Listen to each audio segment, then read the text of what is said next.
Bueno, pues volvemos tras el parón de verano, espero que lo hayan pasado bien y cómo no, porque estando en el rincón más bonito del mundo, que es el corazón de la Costa del Sol, aquí en Puerto Banús, Andalucía, España, pues seguro que han disfrutado. Nosotros con muchas ganas de volver otra vez con ustedes en este capítulo 23 de Más de Negocios, un podcast que ya saben, habla de historias que inspiran cara, rostro de esas empresas que son las que lideran y de las que podemos aprender un montón. Por eso tenemos aquí a protagonistas de renombre y de excepción. Y hoy vamos a tener un protagonista súper especial porque, bueno, ha recorrido medio mundo, tiene una experiencia brutal y queremos que nos la cuente para que vosotros, audiencia, aprendáis de un protagonista como nuestro amigo Joseph Fay, que es socio fundador de UHY Fay & Company aquí en España. ¿Correcto? Sí. ¿Lo hemos dicho bien en inglés? Lo habéis dicho perfecto. Pues nada, Joseph, bienvenido aquí a este podcast de Más que Negocios. Además, eres el primero que viene tras el parón de verano. Yo creo que eso no sé si es bueno o malo, porque igual te pilla con el pie cambiado. ¿Qué tal te ha ido? Yo no he tenido parón este verano. ¿Qué ha pasado ahí? Ya tomaré vacaciones.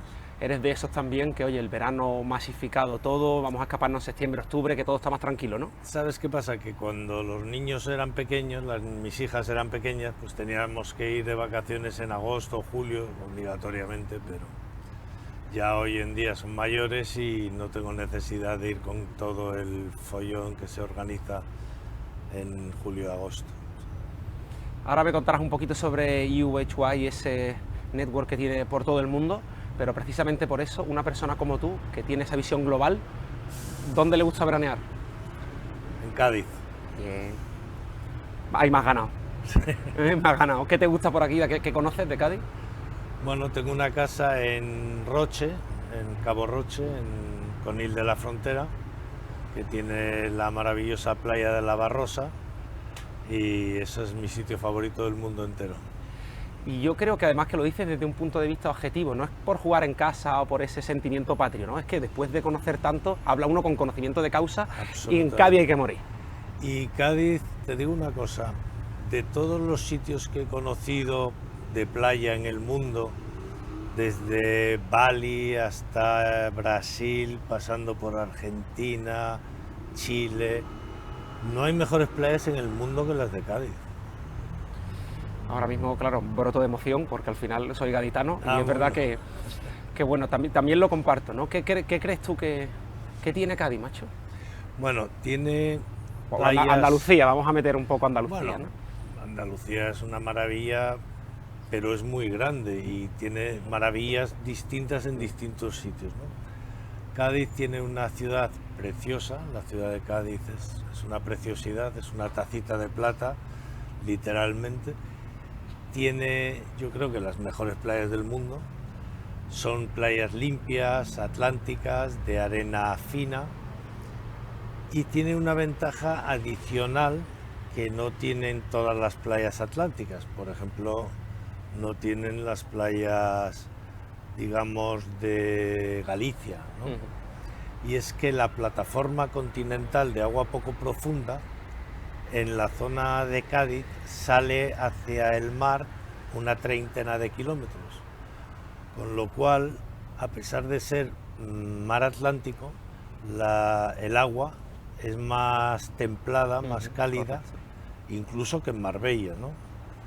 En verano, y se nota, lo notas mucho cuando ves la playa en verano y hay un montón de niños metidos en el agua que no salen. Eso en otras playas no lo ves, entran, se bañan y salen corriendo.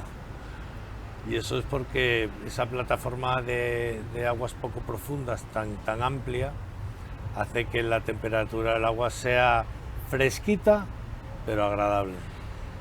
A lo que ya he visto en tu amplio currículum, con lo que me estás diciendo, casi que podemos meter también biólogo y geólogo.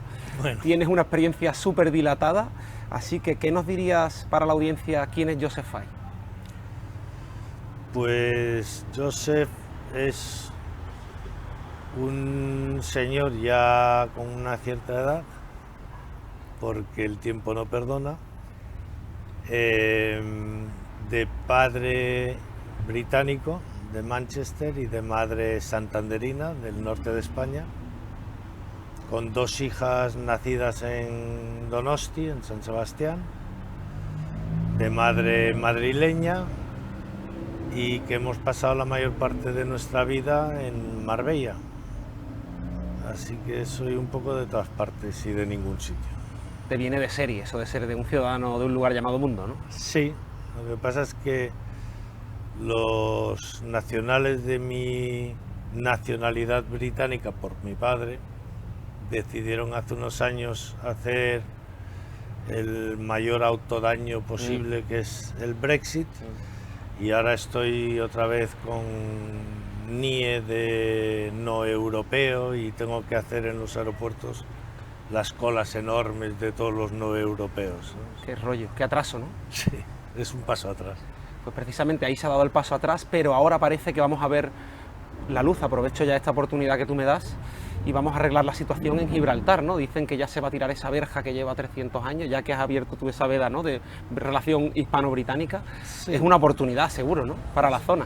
Bueno, yo creo que la verja lo único que va a quitar realmente son los atascos de entrada y salida, porque el tema fiscal en Gibraltar está más que controlado, ¿sabes? O sea, los inspectores de Algeciras piden información a Gibraltar y se la dan al momento. Claro. O sea que el tema fiscal ya no tal. Tendrán que ajustar su normativa, pues, para temas como el tabaco y demás, para que tampoco haya tanta diferencia de precio, que justifique hay mucho tránsito de mercadeo, ¿vale? Pero sí, se normaliza bastante la situación y para la gente de la línea que trabaja en Gibraltar, pues una bendición no tener que pasar la frontera, ¿no? Es que al final yo creo que tú lo has dicho, ¿no? Cuando tienes que ir a un aeropuerto a volar a las Islas Británicas, es una cuestión de pragmatismo. Oye, donde puedo estar 2 minutos, no me pongas 2 horas de cola. O sea, Claro. Vamos a hacerlo sencillo. La Unión Europea, no creo que la ventaja es que puedes ir desde Algeciras a Estambul sin parar en una frontera. Pues oye, cada vez que hay una barrera, peor, ¿no? Pues sí, yo soy partidario de fronteras abiertas, que también tiene su complicación, ¿verdad? Porque hay mucha presión migratoria que en gran parte es necesaria porque los índices de natalidad que tenemos en Europa son malos y en España peores. Entonces esa inmigración sí la vamos a necesitar, pero bueno, trae consigo su problemática, sobre todo en otros países de la Unión Europea, ¿no?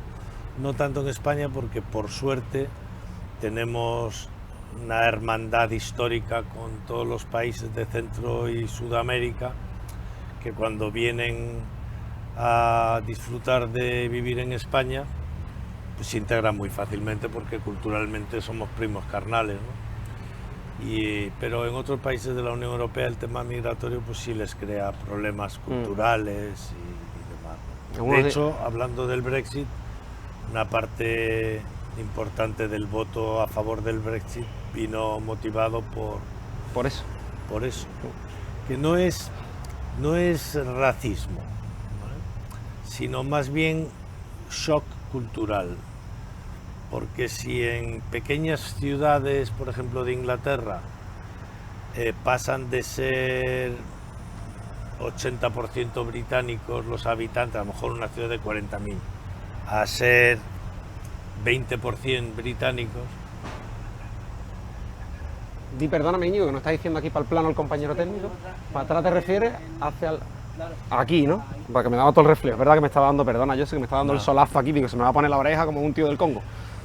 Pues cuando varía mucho y de repente tu pueblo pasa a ser mayoritariamente de otras culturas, pues te cambia todo, ¿no? Las señoras en Inglaterra hablaban de que ya iban a la tienda de toda la vida y no encontraban productos ingleses, sino productos de otros sitios.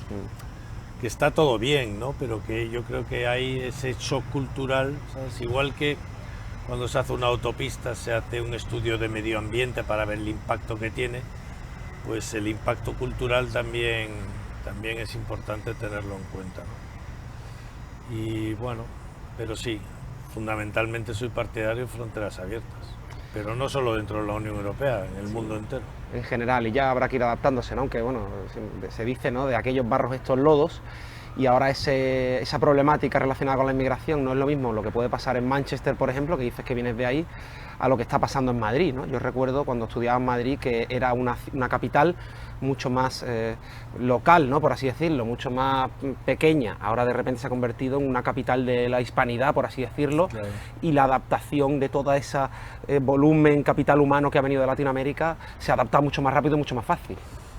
Además, en el caso de Madrid, el fenómeno de Latinoamérica es de doble partida. Por un lado vienen los inmigrantes trabajadores en busca de trabajo y de una vida mejor, y por otra parte vienen también las grandes fortunas que tradicionalmente acudían a Estados Unidos, Miami, sus hijos estudiaban en las universidades de Nueva Inglaterra y demás, en la zona de Boston y por ahí. Y hoy en día, ya con muchas muy buenas universidades en España, en concreto en Madrid, con cursos también enteros en lengua inglesa, y esta gente también encuentra que les apetece mucho más, a lo mejor, vivir en Madrid que vivir en Miami, ¿no? Que también tiene su maravilla Miami, no digo que no.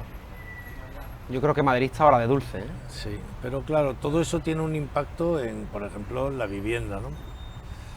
El barrio de Salamanca en Madrid, por ejemplo, los precios se han multiplicado por yo qué sé cuánto, ¿no? Pero ahora uno pasea por Serrano y lo que escucha es mexicano, ¿eh? sí, sí, ¿no? Y de todo. Sí, muchos mexicanos, hay muchos mexicanos, muchos venezolanos. Y eso lleva a las connotaciones también que estamos hablando de la situación de la vivienda, que ya sabes cómo está en España, esa doble cara, ¿no? Que por un lado es muy positiva porque genera mucha riqueza, pero por otro le crea esa problemática al ciudadano medio, ¿no? Que lo tiene más complicado. Entonces, venga, vamos con un primer tip de Joseph Fay de UHY. Entonces, ese ciudadano medio, ¿qué puede hacer? ¿Dónde le recomendarías tú que invirtiera si tiene un pequeño patrimonio, por ejemplo? El ciudadano medio no suele, por desgracia, tener mucho patrimonio disponible para invertir. La capacidad de invertir, volviendo al tema de la vivienda, se vierte fundamentalmente por tema cultural y por precio en adquirir la vivienda.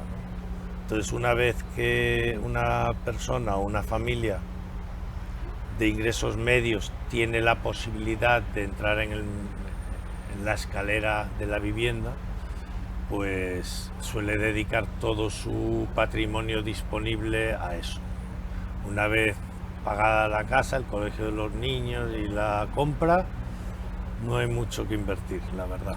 Hasta el mes siguiente, contador a cero. Así es, con suspensión de pagos el día 15. Bueno, pero aquí, por ejemplo, tenemos yo creo que un caso muy cercano, y hablamos también de la situación de Gibraltar, ¿no? Hay preocupación en la línea y en la comarca del campo de Gibraltar de, oye, los precios de la vivienda. Bueno, pero al final si vemos un resultado a largo plazo, el caso de Estepona, por ejemplo, aunque ha aumentado también radicalmente el precio, pero se ve una ciudad mucho más completa, mucho más ordenada, al final mucho más, con muchas más posibilidades para el ciudadano local, ¿no? De lo que era antes. El tema de la vivienda no es fundamentalmente un tema de emigración o de personas de alto poder adquisitivo mexicanos que vayan a Madrid. No, el problema de la vivienda es mucho más profundo que todo eso, ¿no? Porque además las viviendas que adquieren estas personas que estábamos comentando, el barrio Salamanca, no son las viviendas que podría alquilar esto en Cuatro Caminos. Una persona de clase media, ¿no? El tema de la vivienda es una cuestión de gestión política, y si hay un problema grave de vivienda, es un problema grave de gestión política, y si es muy grave, pues muy grave de gestión política, porque al final son los políticos los que ponen el suelo a disposición, los que hacen las normativas, los planes generales de ordenación urbana y demás, y si hay suelo hay vivienda, porque la vivienda en sí no es el elemento restrictivo. El elemento restrictivo es la falta de suelo. Y si hay suelo, si no se hacen bloques de edificios de apartamentos o de pisos, se pueden hacer urbanizaciones de casitas más baratas, de estas prefabricadas, en fin. Hay 40.000 opciones si hay suelo. El problema es que haya suelo para poderlas hacer. Aquí otra cosa no, pero suelo sobra, ¿no? Suelo sobra, pero es todo rústico. Suelo urbano listo para conseguir licencia de obras o licencia para hacer un camping o licencia para cualquier tipo de solución habitacional no es evidente, y luego hay mucha burocracia, se tarda mucho en conseguir licencias y demás, pero bueno, ese no es el problema principal. El problema principal es disponibilidad de suelo. Y no sé si hay, igual que hablábamos de que Cádiz es un ejemplo a nivel mundial por sus playas, ¿qué referencia podríamos sacar que dijera, ostras, aquí están dando con la clave? Porque hablamos de los dos extremos, ¿no? Uno, por ejemplo, aquí con exceso de burocracia que impide crear vivienda, y hablamos de otro extremo, me lo invento, ¿no? De ese capitalismo salvaje, por ejemplo, que encuentras en Hong Kong, donde 60 metros cuadrados te valen 2 millones de euros y no te puedes mover, porque no hay suelo, entre otras cosas. ¿Dónde están dando con la tecla aquí? ¿Dónde puede haber un espejo donde mirarse?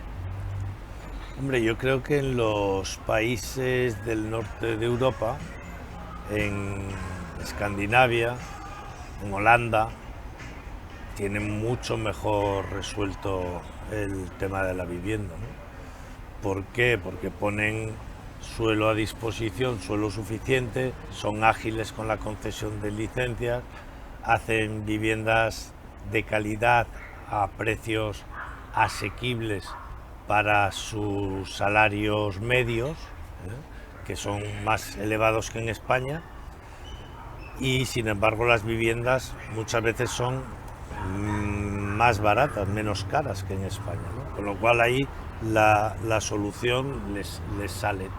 También hay una cuestión que tiene mucho mejor resuelto en estos países, que es el tema del alquiler.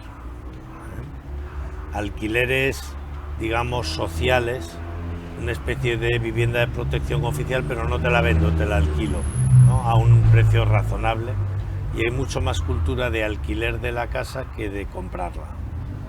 Entonces, son fórmulas que son copiables, no hay ningún motivo por el que no se puedan copiar. Tenemos un buen titular ahí, me gusta eso de dónde podemos mirar, Escandinavia, Países Bajos. Bueno, y entrando un poco más en tu plano personal, ¿cómo pasamos de un chaval criado en las calles de Madrid a UHY & Co? Es que no me crié en Madrid. Perdón. Realmente yo fui a vivir a Madrid cuando tenía 16 años. Antes vivimos en distintos sitios con mis padres, cuando yo era pequeño, en Italia, en Francia. Qué bueno. En Bélgica la mayor parte del tiempo, aunque los últimos 3 o 4 años de vivir en Bélgica estuve interno en Inglaterra. Por bueno. Por bueno. Y la verdad es que fue una experiencia maravillosa. Pensándolo ahora, cuando Claro. aquello no me lo pareció tanto, ¿no? Y me vine a España ya en el verano en que cumplí los 16 años, y ya fui al Colegio Británico en Madrid, y ya a partir de entonces sí estuve en Madrid, pero no me crié en Madrid, me crié más en Bélgica y en el internado, ¿no? Bueno, eso te ha dado ese carácter, ¿no? Eso te ha forjado esa personalidad que te ha llevado a donde estás. Eso, háblame entonces un poco qué es UHY y cómo empieza esa aventura. Bueno, realmente UHY es una red internacional de firmas de servicios profesionales, ¿no? Tenemos oficinas en 100 países, unas 300 oficinas, pero cada país tiene sus propios socios, ¿vale? O sea, yo no soy socio, soy socio del socio de Buenos Aires, porque ambos somos socios de UHY Internacional en Londres, tenemos una participación cada uno, pero realmente yo no participo de su empresa directamente ni el de la nuestra, ¿no? Así que nosotros nacimos como Fe & Co, y luego al cabo de unos años nos unimos como socio de la red internacional UHY, ¿no? Entonces, como Fe & Co nacimos en Marbella, curiosamente, en el año 82, 83, por ahí, y yo creo que UHY fue a los 8 años, 10 años, por ahí, cuando nos unimos a Ushuaia, pero ya hace muchos años. ¿Y qué hacéis ahora? ¿El cliente por qué levanta un teléfono y te llama? También me gustaría saberlo. Algo tendrás. Sí. El bagaje del internado. No, nosotros lo que hemos procurado hacer desde el principio es prestar servicios de alta calidad, equivalentes en calidad y en equipo a los servicios que puedan prestar las mayores firmas del mundo, que son las llamadas Big Four, a unos precios más ajustados a las necesidades de pequeña y mediana empresa. O sea, como un Price Waterhouse pero sin esteroides, ¿no? O un McKinsey. Distinto, porque nos hemos tenido que hacer a las necesidades de nuestros clientes, que son fundamentalmente empresas familiares, empresas medianas y algunas pequeñas, que tienen necesidades diferentes. Primero, en coste, porque no se pueden permitir los honorarios que paga el Banco de Santander, paga igual 14 millones por la auditoría anual, ¿no? Y luego también estamos más orientados a tratar con dueño gestor de su empresa mediana, por ejemplo, o familiar, que con ejecutivos de grandes multinacionales, porque nuestros compañeros de Pricewaterhouse, por ejemplo, que auditan un banco, pues trabajan y están en contacto con ejecutivos. El banco no tiene dueños, los dueños son los accionistas porque cotiza en bolsa, ¿sabes? Claro. Es distinto. Tú tienes esa ventaja, quizá también, que es más versátil a la hora de poder trabajar, de elegir, ¿no? Y sobre todo también de dónde moverte. Yo tengo a un íntimo amigo de McKinsey que ahora tiene un proyecto en Arabia Saudí y dice, joder, Pablo, te envidio porque tú al final tienes un negocio más pequeño y lo gestionas desde Estepona. Pues un poco tu caso, ¿no? Tenías oficinas por medio mundo, hablarás con socios con el de Buenos Aires y con todos tus compañeros, pero estás en Marbella. Bueno, estoy en Marbella y en Madrid, porque nuestra oficina de Madrid también es muy importante y eso nos obliga a estar pues 2 semanas al mes, 1 semana al mes, depende del mes también, en Madrid atendiendo los asuntos más directamente desde allí. Gracias a que con la pandemia aprendimos todos a teletrabajar con Zoom y con Teams y con tal, pues hoy en día puedes trabajar desde tu casa, desde la oficina de Marbella, desde la oficina de Madrid o en el AVE, ¿no? Eso nos da mucha flexibilidad a la hora de poder estar en un sitio o en otro y trabajar indiferentemente. Hemos dicho antes también que el español medio tiene poco conocimiento a la hora de invertir, ¿no? Por eso le cuesta ir llegando a fin de mes. Tenemos creo que España además está a la cola dentro de Occidente, de ese conocimiento financiero, ¿no? Dentro del sector empresarial yo creo que pasa 3/4 de lo mismo. Hablas de que trabajáis con pequeñas pymes. ¿Y cuál es el fallo o el error principal de ese empresario que invierte, que emprende y que no sabe? El empresario español por lo general es un héroe, porque es más difícil montar una empresa y que sobreviva los primeros 2 años de existencia en España que en otros sitios, ¿no? Entonces la financiación es muy difícil de conseguir. Ahí tengo un yerno que es fundador de una startup y acaba de levantar en Londres hace un par de meses 1.400.000 libras de financiación, una empresa que todavía no ha facturado su primer euro. Es una startup. Eso en España es impensable, prácticamente imposible, ¿no? En Estados Unidos incluso son más aventureros los fondos que invierten en ese tipo de empresa, ¿no? También en cuanto al particular, si tiene inversión, por ejemplo en Estados Unidos, todo el mundo tiene acciones en bolsa y es donde tienen la mayor parte de sus ahorros.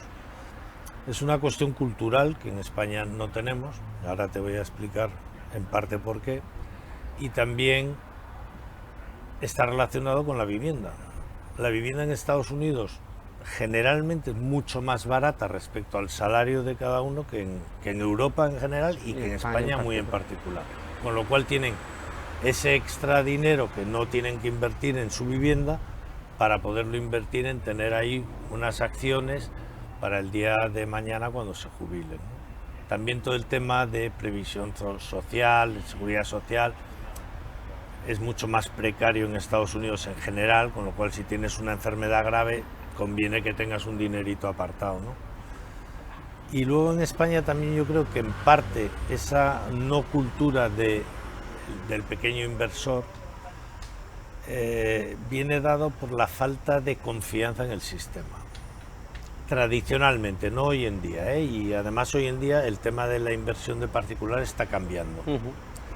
Está cambiando en parte porque los jóvenes no tienen poder adquisitivo para poder adquirir la vivienda, y ese pequeño ahorro que generan porque están viviendo en casa de los padres muchas veces, pues compran acciones. Hoy en día es muy fácil por internet, ¿no? Hay muchos cursos online para aprender a hacerlo y eso está cambiando. Pero tradicionalmente piensa que la ley de auditoría, que son los que controlan que los resultados que reportan las empresas a sus inversores sean los justos, en Uruguay, por ejemplo, tiene más de 100 años. En España es del 80 y tanto, ¿no? O sea, hemos venido con mucho retraso. Claro, antes de que haya una ley de auditoría, confiar en lo que te dicen las cuentas de una sociedad es complicado, ¿sabes? Y bueno, es un tema cultural que creo que está cambiando, ¿no? ¿Y por qué dices que lo achacas precisamente a un tema cultural? Porque debido a que, por ejemplo, no había ley de auditoría, debido a que no había tanto dinero disponible en las clases trabajadoras después de pagar sus esenciales, pues no había te digo porque es un problema que es común al final en los distintos países, pero sin embargo parece como que en España ha costado un poquito más, ¿no? No sé por qué. No es un problema común en los distintos países al mismo ritmo. España, cuando yo era niño, era un país relativamente pobre. O sea, no había autopistas prácticamente, y en las carreteras te tenías que poner el intermitente para adelantar un carro de burro, muchas veces. Era bastante corriente. Hoy en día todo eso ha cambiado a una velocidad increíble, ¿no? Mucho más rápido que en otros países, y nos pensamos que es que siempre hemos sido así, pero no, ¿sabes? Yo cuando voy a Bruselas, donde viví, me da la sensación de que no han cambiado ni los semáforos, ¿sabes? Porque no ha cambiado prácticamente desde que yo viví ahí. Sin embargo, España se ha transformado. Claro, todo eso ha pasado muy rápido, pero las costumbres y las culturas no van a la misma velocidad, ¿sabes? ¿Y cómo ves, sin embargo, entonces eres optimista con este futuro que se nos abre para UHY?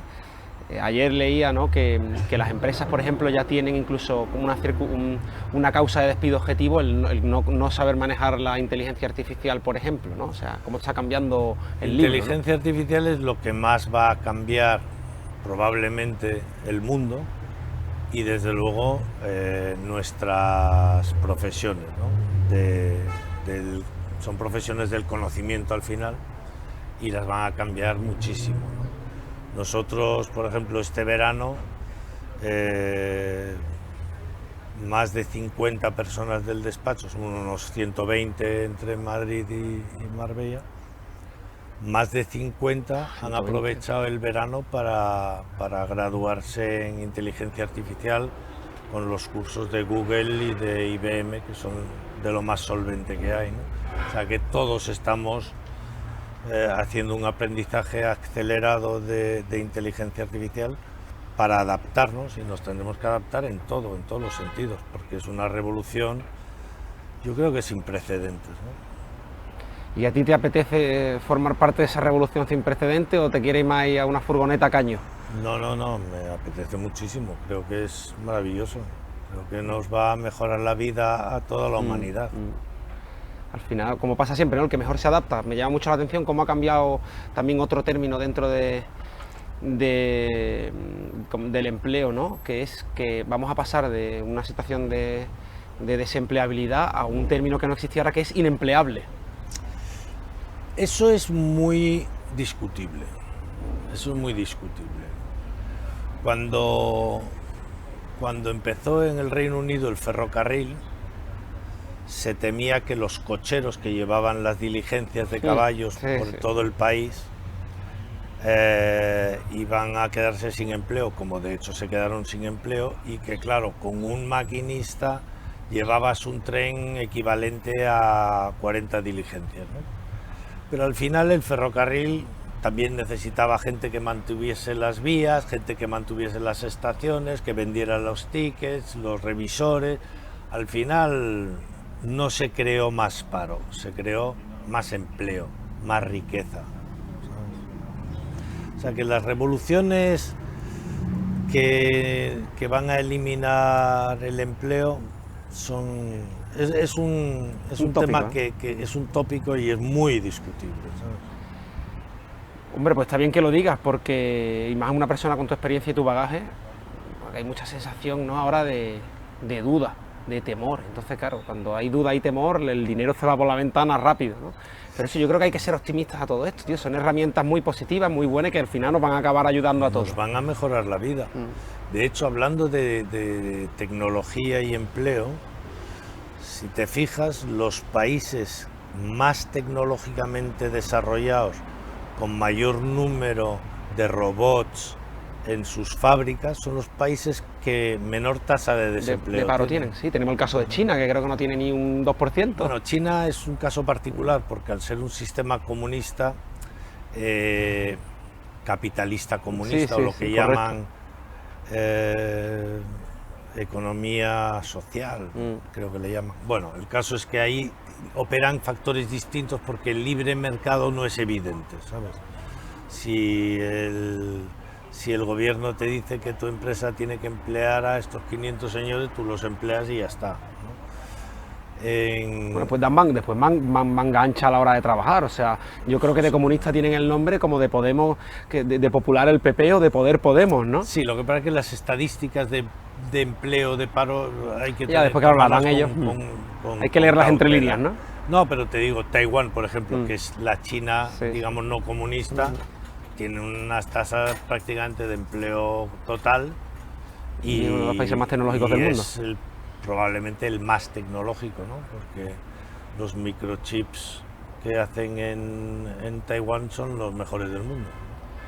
A ver cómo casa, ¿no? Eso, hay que ser optimistas, cómo casa esos microchips de Taiwán con un pueblo blanco de la Sierra Andaluza, ¿no? Vamos a ver cómo se combina eso para que Andalucía, yo creo que dé el paso a convertirse en lo que está llamado a ser, que más allá de gin tonic y chiringuito, se convierta también en un lugar realmente donde poder prosperar económicamente.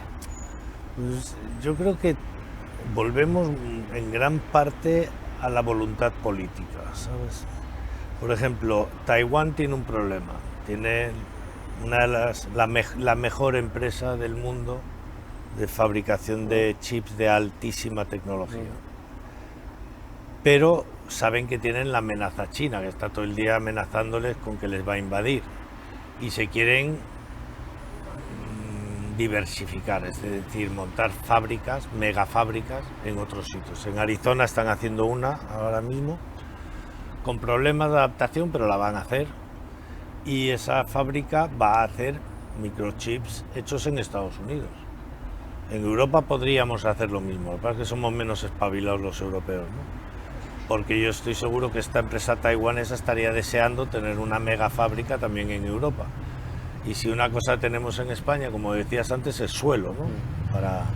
Para montar una mega fábrica, porque es el mejor sitio para montarlas en un desierto. El Taiwán estaría mejor en el Monegro o en Taberna, contra que no te vaya a Arizona. Exacto, en Taberna, porque necesita que sea un clima muy seco, para ese proceso, por ejemplo, ¿no? Pero ahí hay que estar, pues, no a lo que están muchas veces nuestros políticos, sino a lo que realmente nos da de comer, ¿no? Pues si vamos a depender de la voluntad política, veremos cómo nos sale aquí en España y en la Unión Europea. De momento yo creo que tampoco efectivamente es muy halagüeño, ¿no? Porque nos están pasando por la izquierda, ya no solo hablamos de China o Taiwán, pero todos los países del sudeste asiático, los países del Golfo, incluso muchas en Sudamérica también da pena, ¿no? Como ves que hay gente que innova, que crea, y aquí solo estamos pensando en regular, y estamos a la cola, tío. Sí, sí. Es un fenómeno. Realmente hay dos escuelas de pensamiento. Una es, quitando, digamos, las dictaduras, ¿no? Una es el regular, obligar y prohibir para llevar a la sociedad a un determinado sitio. Esa es digamos, la escuela de pensamiento determinista. Y otra es la de desregular o regular lo mínimo necesario y dejar que el desarrollo vaya por la iniciativa de las personas haciendo uso de su libertad, ¿no? Y estas dos escuelas, según la que le toque gobernar, pues tienes las obligaciones y prohibiciones, o tienes más libertad y normalmente más desarrollo económico. Pero eso, el que lo elige es el pueblo, y el pueblo soberano. Qué sutil eres, Josep. Sí, hombre, yo creo que es fundamental, y tampoco tenemos que olvidar una parte que a mí, yo creo que muchas veces la dejamos de lado. Hablamos de estas potencias ahora, que no les queda más remedio que dar el todo por el todo para crecer, porque vienen de ser pobres a convertirse en potencias, ¿no? A mí me llama mucho la atención del caso de China, como en los últimos 50 años pues han pasado de ser un país de los más pobres del mundo a una potencia mundial, si no es la primera ya. Pero me llama un poco la atención cómo para llegar ahí se olvida un poco del lado humano, ¿no? Yo creo que al final Europa tuvo ese momento de guerra, de batalla y tal, y de sangre, que le ha llevado a estar donde está hoy, y paradójicamente, paralelamente, pues se ha convertido en ese máximo exponente de los derechos humanos.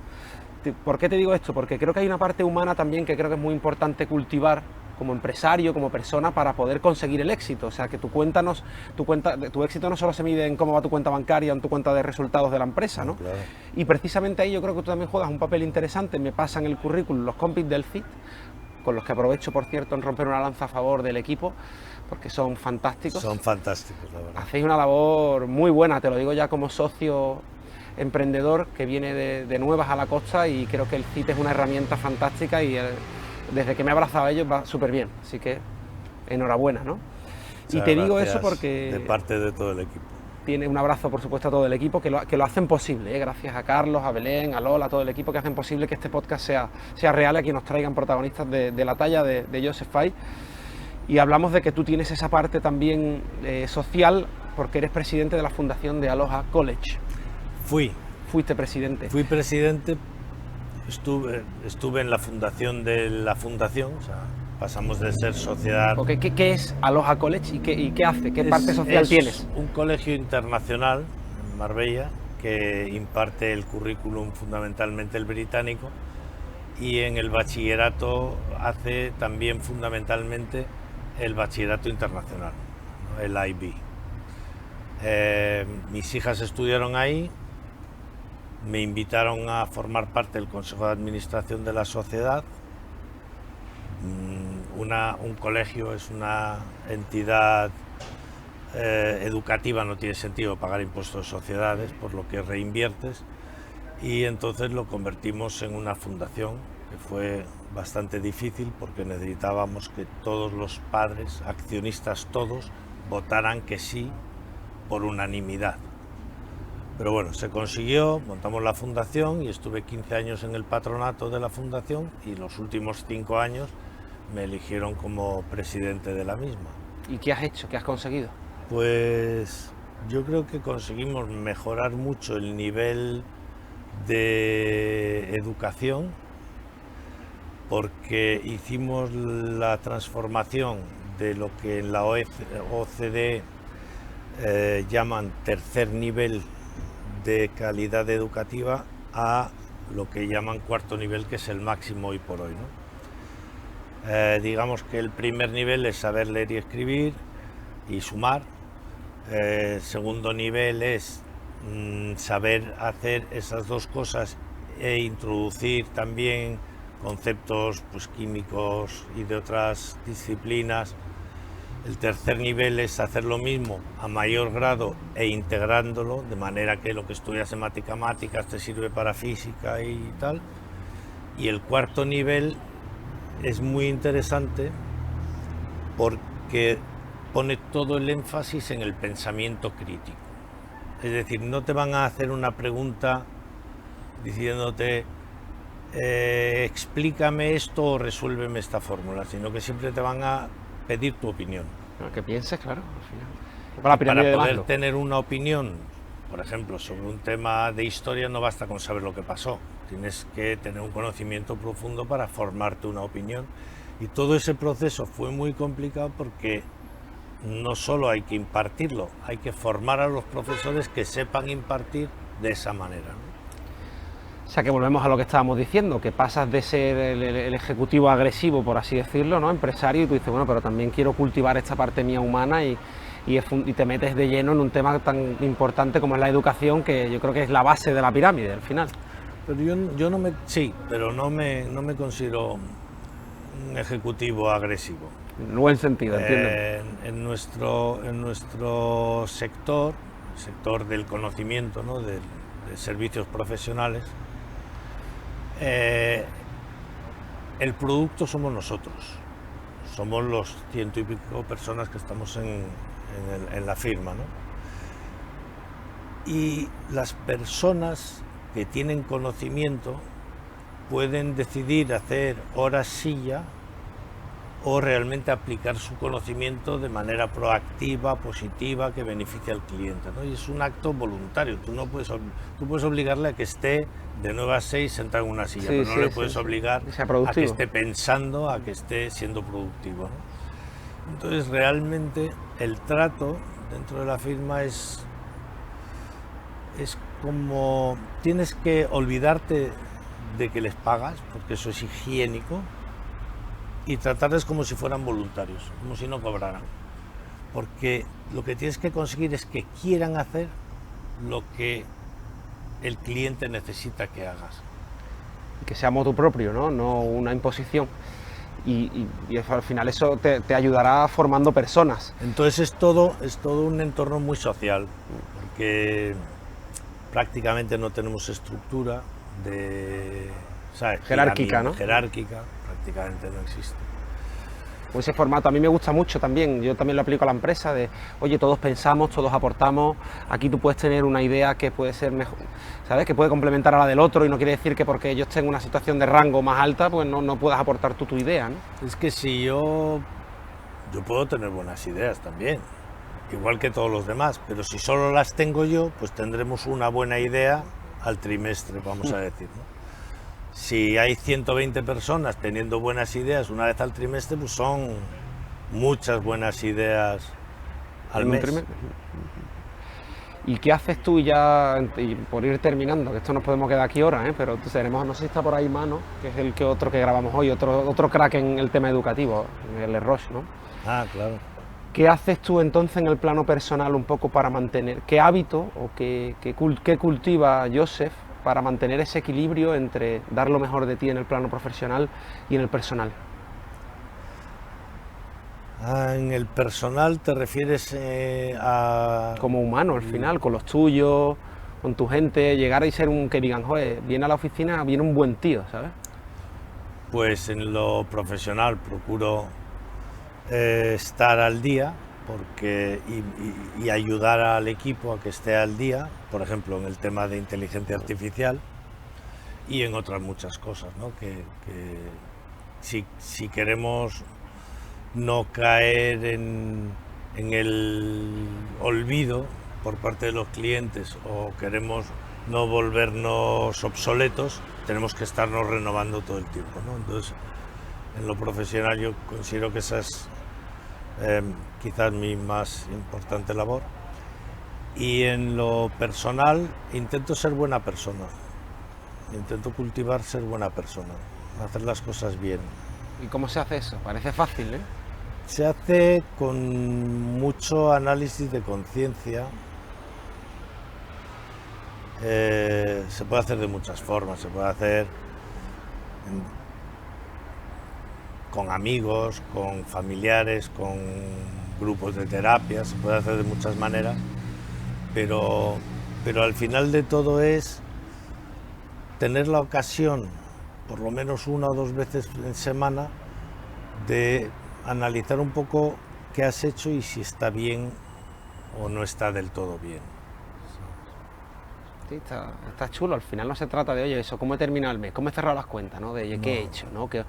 Cómo he tratado a mi alrededor, cómo se llevan conmigo, ¿no? De todas formas, para nosotros, para mí en concreto, el medir el resultado de una empresa solo por las cuentas es antiguo.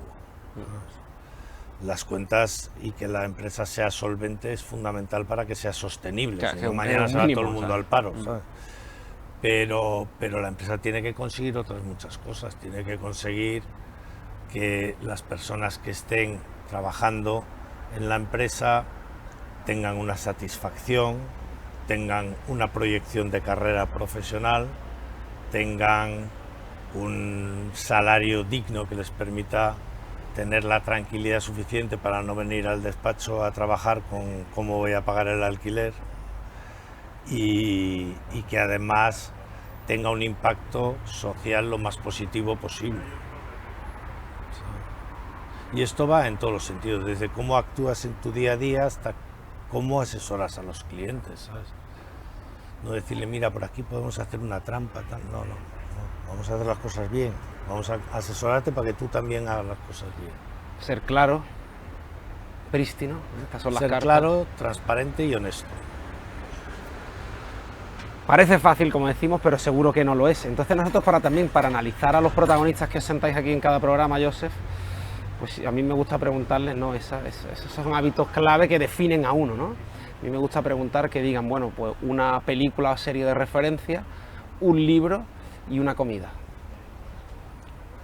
Pues un libro, yo ahora mismo, volviendo al tema de inteligencia artificial, recomendaría Génesis. No eres el primero que lo saca. Que está escrito, entre otros, por Henry Kissinger. Sí. Y yo creo que es un libro de referencia en cuanto a la filosofía.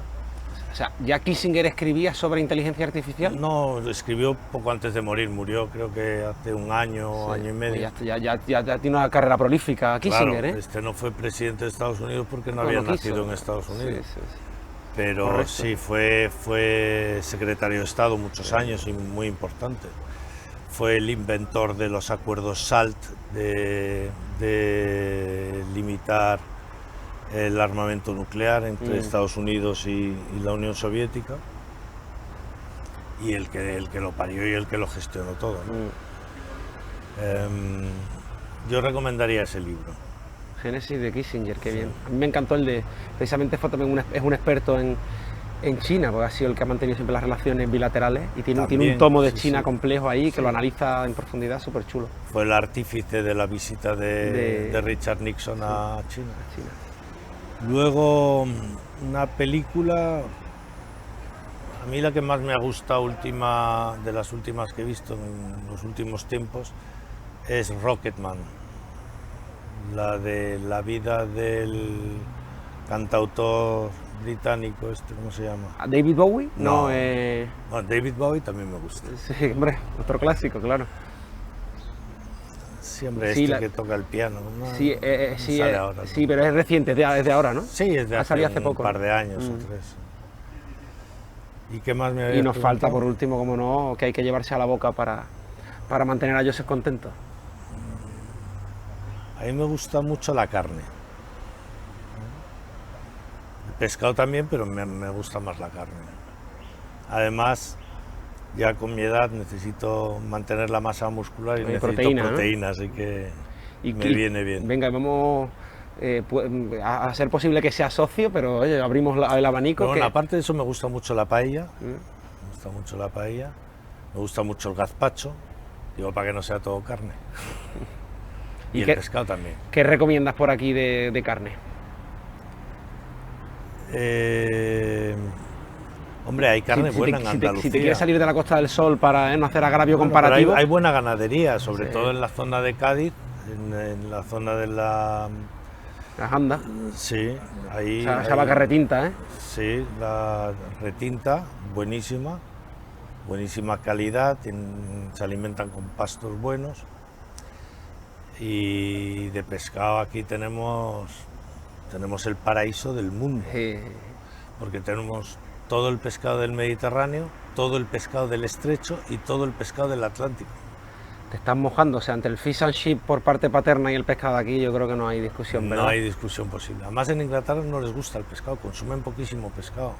Yo creo que el fish and chips era Para no morirse de hambre. Sí, una cosa rara, pero desapareció por la guerra del bacalao. Porque el fish and chips era fundamentalmente El bacalao rebozado con patatas fritas, y era abundante y barato porque en el Mar del Norte, entre el Reino Unido e Islandia, ahí hay mucho bacalao. Pero cuando hubo la guerra del bacalao, porque Islandia amplió sus aguas territoriales a 200 millas, los ingleses se quedaron sin bacalao y desapareció prácticamente Y el se fish vinieron and todos chips. para acá aquí entre otras cosas, a disfrutar del buen pescado que tenemos en la zona. No, el pescado es incomparablemente mejor en España que en casi cualquier sitio del mundo. En Japón no he estado, creo que allí también es muy bueno. Hay mucha calidad también. Está feo decirlo, pero es que siempre acaba saliendo que España es la caña, ¿no? Pero es que no en vano, ahora vamos a superar, creo que... También hay que dudar ahí esas cifras, pero si no estábamos primero, estábamos muy cerca de Francia, que supera los 100 millones, creo, de país más visitado del mundo. Oye, una cosa es decir, es que siempre nos tira lo nuestro, ¿no? Y el iraní dirá que lo mejor del mundo es la comida en Teherán, pero oye, hay que ser objetivo, que si el país más visitado del mundo es España, será por algo. Sí, la cocina francesa es muy buena también. Lo que ocurre es que yo creo que se ha quedado un poco anticuada en el sentido que hay mucha salsa, es bastante pesada, ¿no? Mientras que la cocina mediterránea, que se cultiva más en España, es más ligera, más moderna, ¿no? Más divertida. Más divertida también. Eso es lo que nos salva, ¿eh? El clima, el país tan precioso que tenemos y la comida, ¿no? Nos salva, por eso a pesar de los políticos seguimos estando bien. Decía un amiguete mío que se mueve bien por Bruselas, dice, España no es protagonista en los despachos porque no le hace falta. Porque como está tan centrada en una fiesta, en una feria, en un tal, en un pascual, no le interesa, mientras que los otros están encerrados en su mundo laboral, que España vive de fiesta, entre comillas. Eso es un mito, eso es un mito. Es un mito porque en Inglaterra, en los despachos, a las 5 de la tarde se les cae el lápiz a todos, y aquí muchas veces está gente en la oficina trabajando hasta las 9 porque hay que sacar un asunto, ¿no? Días de fiesta tienen los mismos que nosotros. Sí, sí. Lo que pasa es que nosotros nos divertimos más en los días que tenemos que ellos en los que tienen ellos. Pero eso es problema de ellos, no de que tengamos más vacaciones que en el resto de Europa. Nos sabemos divertir, eso es importante. Lo que decimos, ese equilibrio, ¿no? Y como para divertirse también hablamos de que hay que comer bien, has dicho que te gusta el arroz, ¿no?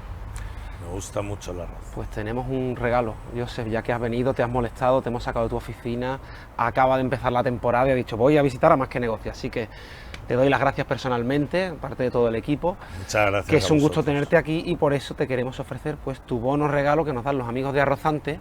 Ah, mira.